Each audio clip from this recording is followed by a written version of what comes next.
How to share multiple contacts at once on iPhone. Now, sharing multiple contacts at once on your iPhone is a convenient way to send contact information to others without sharing them one by one. And this step by step guide will show you how to share multiple contacts quickly and easily.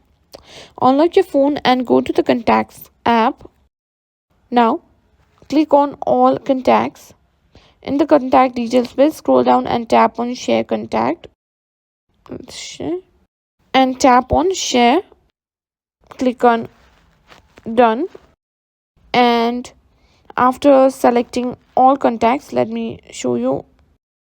Now you can simply choose like this and select multiple contacts. Click on Done and tap on the Share option for each one depending for the iOS version.